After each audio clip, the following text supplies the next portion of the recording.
Hello, how are you doing? My name is Ksenia. Welcome to another Poetry Mondays episode. Today I will be reading some Russian poetry for all the Russian literature fans out there who read them in translation. I will be reading both the original and the translation. I will be starting with the translation so that maybe you can kind of guess what the original is about and how it sounds, and then I will move on to the original. This is the book I will be reading from. It's poetry of Marina Tsvetaeva. She was friends with and exchanged these beautiful letters with Boris Pasternak, the author of Dr. Zhivago, and also Rainer Maria Rilke, who wrote the Book of Hours, which I love, and he was an amazing poet. Both of those poets were so amazing, and her poetry is, of course, amazing too, because she was extremely talented. She had a really tough life, and there's a lot of pain and longing in her poetry, but it's still like the way she captures different emotions in Russian. And Russian language is a lot more flexible than English. Like you can move words around a lot more. English has a much more structured, like noun, verb kind of structure. But her work is amazing. It doesn't translate well, I have to admit. It does not translate well, but I will leave a link for the first poem, which is actually turned into a song, which appears in so many Russian Soviet era videos I've seen, movies I've seen, sorry. And it's beautiful, and the way it's sung is beautiful. I'm sorry if I cannot sing it. I don't think it has titles. It was written in May 3rd of 1915, so before World War I. I like the fact that you're not mad about me. I like the fact that I'm not mad for you. And the globe of planet Earth is grounded and will not drift away beneath our shoes. I like the fact that I can hardly laugh here loudly, not play with words, feel unabashed and loose, and never flush with stifling waves about me when we brush sleeves and not seek an excuse. I like the fact that you don't feel ashamed as you before my eyes brace another. I like the fact that I will not be damned to hell for kissing someone else with ardor, that you would never use my tender name in vain, that in the silence of the church towers we'll never get to hear the sweet refrain of hallelujah sung somewhere above us. With both my heart and hand, I thank you proudly for everything, although you hardly knew. You loved me so, and for my sleeping soundly, and for the lack of twilight rendezvous. No moonlight walks with your two arms around me, no sun above our heads or skies of blue, for never feeling sadly mad about me, for me not feeling sadly mad for you. It's interesting how the words mad for you, it's actually translated slightly inaccurately. The original is kind of more like sick for you or in pain for you. The word больна means both kind of sick and in pain. So it's interesting. It's very hard to translate Russian, honestly. I think that's why it's not as well read in translation. So now I'll read it in Russian. And like I said, I will leave a link below for the more popular song version of the poem. If you're interested, I will do my best. Мне нравится, что вы больны не мной. Мне нравится, что я больна не вами.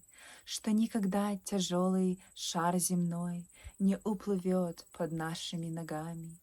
Мне нравится, что можно быть смешной, распушной, и не играть словами, и не краснеть удушливой волной, слегка соприкоснувшись рукавами. Мне нравится еще, что вы при мне спокойно обнимаете другую. Не прощите мне в адовом огне гореть за то, что я не вас целую, что имя нежное мое, мой нежный, не упоминайте ни днем, ни ночью в суе, что никогда в церковной тишине не пропоют над нами аллилуйя. Спасибо вам и сердцем, и рукой за то, что вы меня, не зная сами, так любите, за мой ночной покой, за редкость встреч с закатными часами, за наши негуланья под луной, за солнце не у нас над головами, за то, что вы больны, увы, не мной, за то, что я больна, увы, не вами. I keep having the song in my head and I can't exactly say it that way. There are a couple words that I don't know how to pronounce because I speak Russian fluently, but they're rarely used. It's a little bit of an older Russian.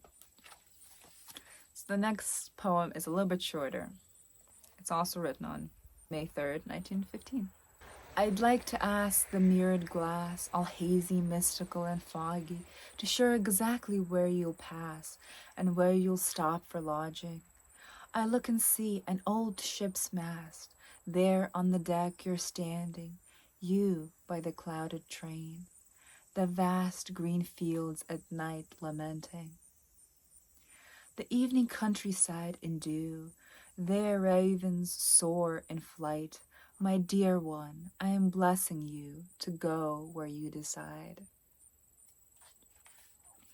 The Russian version. Хочу у зеркала, где муть и сон тумянящий, я выпитать, куда вам путь и где пристанище. Я вижу мачта корабля, и вы на палубе, вы в дыме поезда, поля в вечерней жалобе. Вечерние поля в росе, над ними вороны. Благословляю вас на все четыре стороны. The last line is actually kind of says, I bless you on all the four ways. Like, I give you full freedom to go where you decide, but it's like all the four ways of the earth, all the four directions. Yeah, her poems just evoke such deep longing and also this interesting kind of gift of freedom to the person they're interacting with.